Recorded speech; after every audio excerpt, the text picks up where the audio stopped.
Solving the area of a triangle using determinants. Ang prerequisite pala nito is dapat yung rule of Saros o yung Saros rule of solving 3x3 matrices. So, again, another math lesson. No?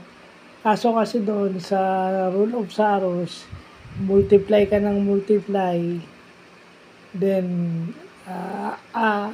multiply ka ng multiply, then subtract.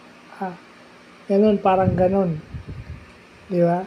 Multiply mo yung nasa loob, yung upright at saka yung downright. Multiply, then add. Then, para makuha mo yung final answer, determinants, isusubtract mo sa upright at saka sa downright.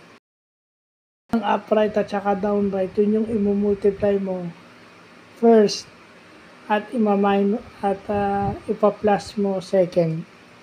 So, parang ganito to, no?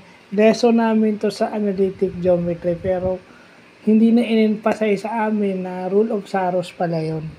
Kasi hindi naman kailangan for as long as you know na ganun siya isolve. So, parang added trivia at saka review na rin.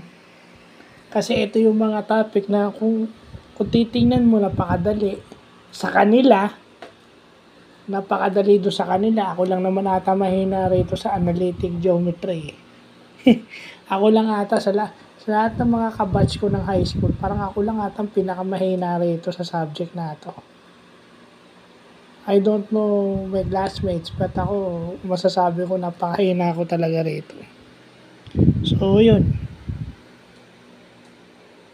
So, at least, di ba, nalaman na natin na ang prerequisite pala para mag-solve ka ng area of a triangle using determinants, kailangan alam mo yung Saros rule of solving 3x3 matrices.